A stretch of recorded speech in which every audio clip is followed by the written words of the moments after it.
new single, and the album title's Bringing Down the Giant. And listening to the lyrics, it could mean a lot of different things.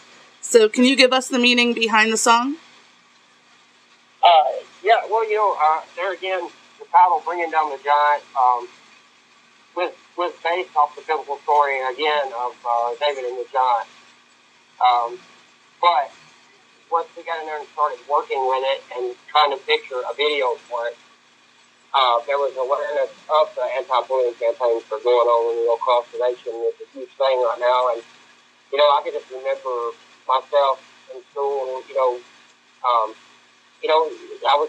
I was a really small kid, and I got picked on a lot, and that just hit home with me. And, I talked to my singer about it, Jared, and we just decided that, hey, this is what this song is going to be ultimately about, and, this could be a positive.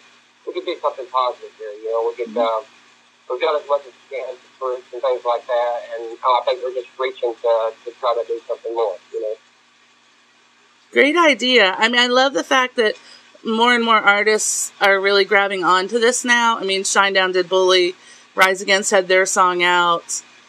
I mean, people are identifying that, yeah, there is a problem, and letting, their fans and the audiences in on the fact that, they've been there, others have been there, and things can get better. Oh, yeah. I mean, it's not something that I would ever want to have to go through again.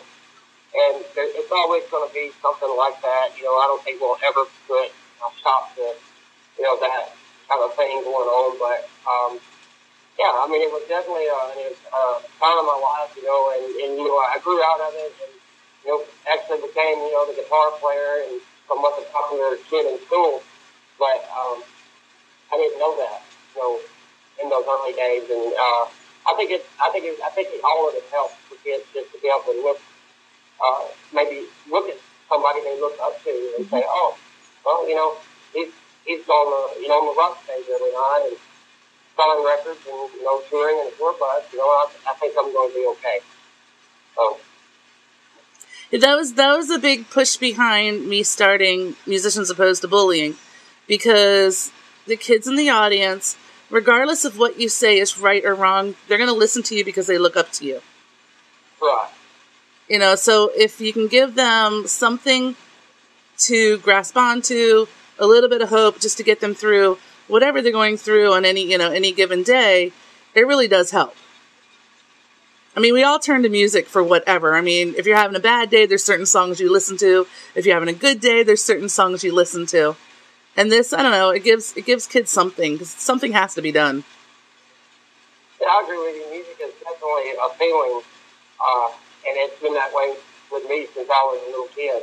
Mm-hmm. And I noticed early on that I had different tastes in music. I like a variety of different kind of, artists and bands and stuff like that. But you're right. I'm just elaborating on what you said. I mean, I'm not sure if there was a question in there for me or not. Not really. There wasn't. So tell me a little bit. Let's talk about the album a little bit, since we touched on the bullying. New label. I had read that basically you had the album already recorded before you went with the new label. So compare this album to your previous albums. Well, there's a saying in the industry, you have your whole lifetime to write your first record. Mm-hmm. And then, it's all push and shove after that. But, it was kind of like going back back in the days when Jared and I were just traveling back and forth to Memphis, meeting Skid at his studio up there. We were not signed to a label, and we were basically doing this on our time and his own time, his spare time. And that's, we did have a deadline, and we did have, ideas in mind of, how we wanted to do it, and, when we wanted to do it and things like that. But it was just a really good place to be. I mean, we were home. Jared moved back from Atlanta back to the hometown and spent those 6-7 months there with me.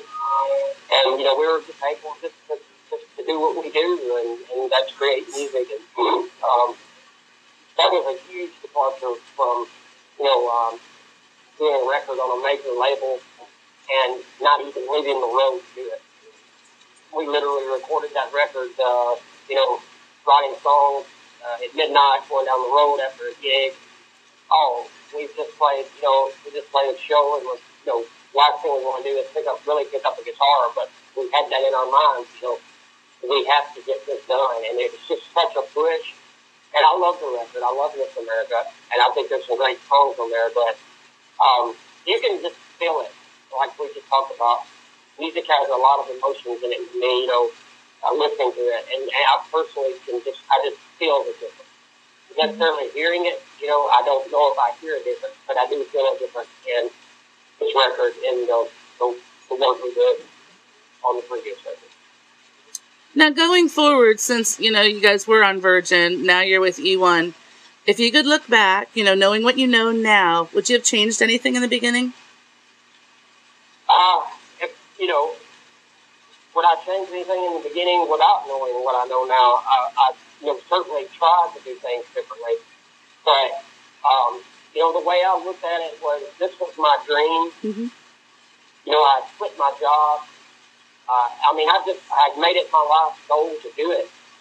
And at that point, I couldn't let anything stop me. And with that being said, I had to weigh everything out. If somebody came with me to something, and, whether it be a record offer, a record contract offer, or going and playing at the local pub or whatever, I had to weigh it out.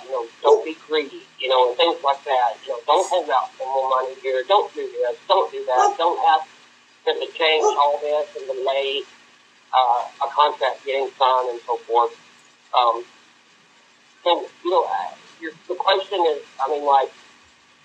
of course I would change some stuff.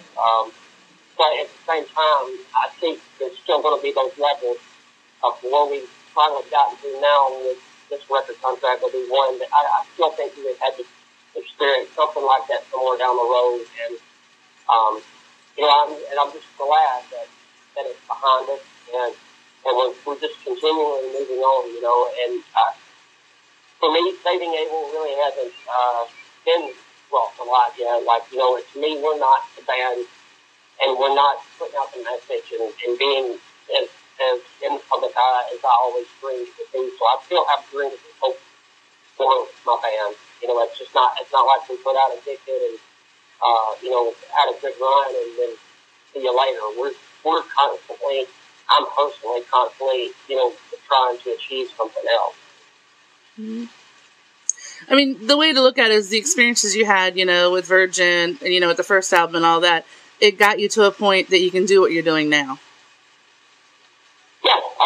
Yeah, that's exactly, and it's just a stepping stone, and a lot of good people over there, and made some friends, spent, 5 years with that company, and mm-hmm. I've seen a lot of friends come and go in that company, and that's just one thing that, I don't know, in any experience I've ever had, it just kind of works better when you've got somebody at your fingertips that you can call, and, if you call them at a bad time, it's not a big deal for them to pick up the phone and say, hey, bad time, I'll hit you back or you hit me back, as opposed to having to go through a chain of emails or, it being a special event, to speak to the guy that, that's really spearheading my future, Right. And so far with E1, it's been like, one of the things I would have changed in the past, you asked me, is like, this is one of the things that, I wish it could have been like in the beginning days. I think, I would probably be a little bit less stressful these days, Right. Going that way. But, everything down from the video shoot and, to deciding what single to put out, we have had our say in it. We've been involved. It was more than just a note in a contract, saying, hey, these guys have the right to say this or, speak their minds. And that, it did something also. They listened to us, and we all came to the agreement of, what the best first single was, and it was just a family effort, and if you look at it that way, it's like getting together, on 4th of July, and everybody, bringing their dishes over, and, the dads are outside grilling and, cooking catfish, and everybody just comes together to make something happen, and that's what it feels like to me. It was a very friendly, family-like environment, and I'm enjoying it right now. it's good to hear that. It seems like more and more bands are leaving the major labels and going with independence or doing it themselves, just because they've learned through the years that that's the way to go now. Yeah, and when you say that, there's so many bands out there too. Like, it's just like with the way things are today with the technology. I can pick up a phone and I've got a computer. Whatever, I basically run my day from a 3x5 device. That's how my world goes around. Right. And that's with bands, it's just so much easier nowadays. And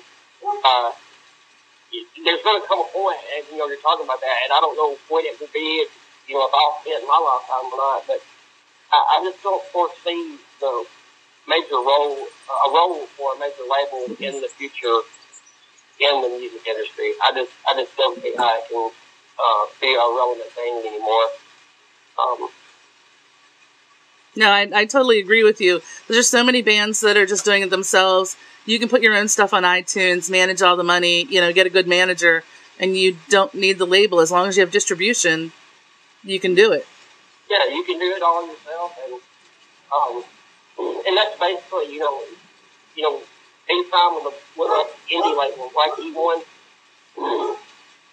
we're basically just doing the same thing. We just extended our network. It's just the way I look at it. And it's just another outlet for us to have. Because, there was discussion if something like this didn't come on the table, would we re-sign right with a major label? Sadly enough, it all boils down to whether or not, yes, we would re-sign with a major label, which how much would they pay? Mm-hmm. How much money would they give to own us for 2 years? Right. That's really just what it boils down to. Now, you guys went with Skid Mills again. It's who you've worked with every time. What is it about him? Because, a lot of times bands switch up who they work with just because you can. So why have you stuck with him? Just like we just talked about, it's like a family thing. And, it's like when it comes time to do the video, when we were talking about casting, I'm like, don't worry about that. I've got an 11-year-old son that can play the main part. He'll be perfect for it. And so we just, and that's just the way it is with, like, Skid. I don't think Skid, if we, just saying, if we had signed to a major label and they'd been like, oh, well, we've got to have this producer do this song, Skid's the kind of guy that would have said, hey, as long as I'm not getting, pushed out of the picture, I don't mind doing this. He's willing to do whatever it takes to make things work. But with all of that aside, he's probably the best mixer that's in the business. He's got the best ear, and his production is wonderful because, in a sense, it's my production. I can go in and tell him, I can say, Skid, do you remember this old song and it had a guitar in it that sounded like this? And if he doesn't remember it right off the top of his head, we can just look it up. And then, he's got the ear and the capability to know what to do by then. And that's things that I don't have naturally, but I guess that's the trade-out, that's why he has a job and that's why I have my job. Very cool. It's good to hear. One last question. Uh-huh. So it's the future. You open up the Rock and Roll Encyclopedia. What would you like to read under Saving Abel? How do you want to be remembered? I just hope at the end of it says, look for the new record and tour date thing. That's the first time I've ever heard that.